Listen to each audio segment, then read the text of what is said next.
Good morning guys, কী অবস্থা সবার? আশা করি সবাই খুবই ভালো আছেন আর সুস্থ আছেন। তো এখন দেখতে পাচ্ছেন আমি ঘুম থেকে উঠেই চলে আসছি হচ্ছে নেটওয়ার্কের ধার প্রান্তে। গতকাল তো রাতে একবার ছিলাম হচ্ছে আমাদের সারিঘাটের ওইখানে নেটওয়ার্ক পাইতেছিল, তো ওইখানে দাঁড়ায় একটু মোটামুটি ভাই ব্রাদারদের সাথে কথা হয়েছে।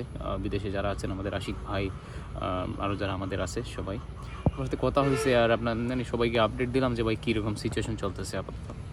এখন আমাদের বলতে গেলে সিলেট এই বিভাগের মধ্যেই 2-3 জন ছাড়া আর কেউই অনলাইন নাই ফেসবুকে। 2-1 জন আমাদের পরিচিত, আমার ফ্রেন্ড লিস্টের দুইজন না 3 জন দেখতে পাচ্ছি যে অনলাইন আছে আমাদের দেশের। তো হ্যাঁ, এখন যে অবস্থা সেটা হচ্ছে খুবই করণীয়, কারণ অলরেডি কারফিউ জারি করে ফেলছে আমাদের। কী আর বলবো, ডিকটেটর তো বলাই যায় ভাই।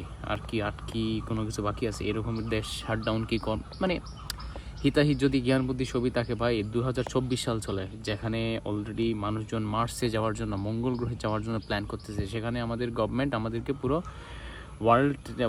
ওয়ার্ল্ডের সাথে কানেকশন বন্ধ করে দিছে। এটা কেন এবং কিসের জন্য সেটা জানি না।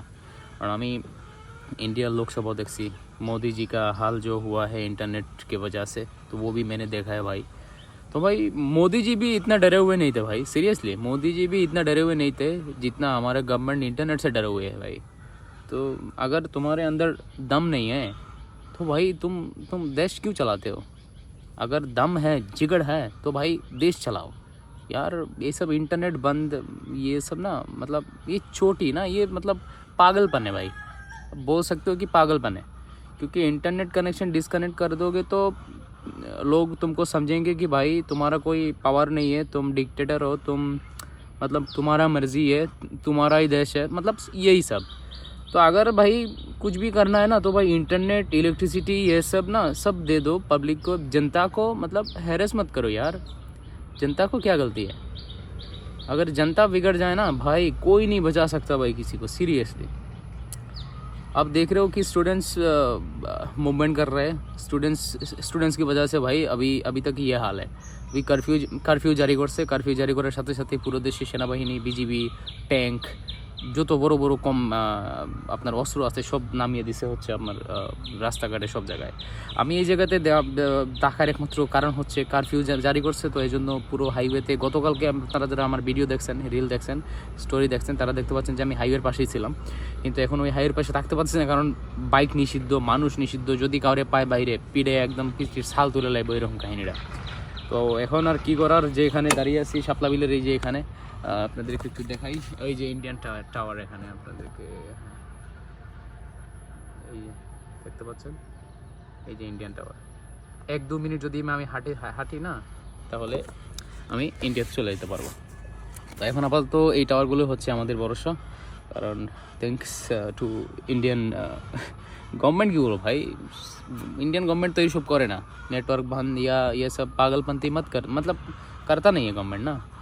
তো এখন আর কি করব ভাই, কারফিউ জারি করছে, এই জন্য খুবই সেফলি মানে থাকতে হচ্ছে, আর কোনো উপায় নাই। কারণ রাস্তাঘাটে যদি পাই পিড়ে একদম অবস্থা খালতে হবে, মানে কোন একটা কেসের মধ্যে ঢুকাই দিব ভাই, ওইটা হচ্ছে প্রবলেম।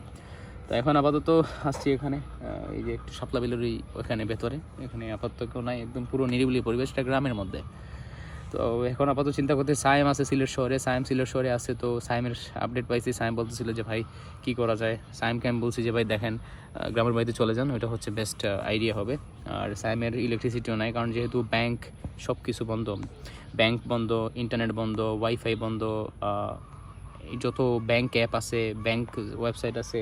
কারণ আমাদের হচ্ছে বাংলাদেশ ব্যাংক হচ্ছে সব ব্যাংকের হচ্ছে মেইন ব্যাংক, যেটা তো মতলব বাংলাদেশ ব্যাংক দিয়ে সব ব্যাংক, ছোটো ছোটো ব্যাংক যেগুলো আছে ওগুলো চলে। ছোটো কি মানে সব ব্যাংকগুলো হচ্ছে চলে বাংলাদেশ ব্যাংকের আন্ডারে। ওই বাংলাদেশ ব্যাংকটা হ্যাক হয়ে গেছে, বাংলাদেশ ব্যাংক সার্ভার ডাউন, এই জন্য আর কোনো ট্রানজ্যাকশন হচ্ছে না, কোনো লেনদেন হচ্ছে না, কোনো টাকা নাই মানুষের পকেটে, পয়সা নাই, বুঝতে পারছেন, ক্যাশ যা আছে তাই নিয়ে চলতেছে। বিকাশ সব ডাউন ভাই, কোনো অ্যাপ কাজ করতেছে না, নাথিং। এখন ইলেকট্রিসিটি হচ্ছে আমাদের প্রিপেড মিটার, ওটা অনলাইন থেকে কিনতে হয় ইলেকট্রিসিটিটা, এখন কিনতে পারতেছি না। আমার হয়তো 200 না 300 ক্রেডিট বাকি আছে, ওগুলো দিয়ে যা চলবো, কী আর করার। গতকাল রাত থেকে কারেন্ট ছিল না, রাত 11টা থেকে কারেন্ট ছিল না, আর যে সকাল 10টা হয়েছে কারেন্ট আসছে। তো আপাতত সিলেট শহরের অবস্থা শুনতেছিলাম খুবই বাজে, ঢাকা শহরের অবস্থা খুবই বাজে। আমাদের কিছু ভাই ব্রাদারও আহত হয়েছে, গুলি খাইছে।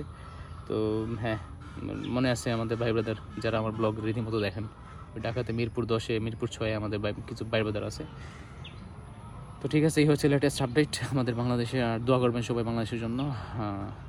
এই হচ্ছে, আর কিছুই বলতে পারতেছি না। ঠিক আছে, সবাই ভালো থাকেন।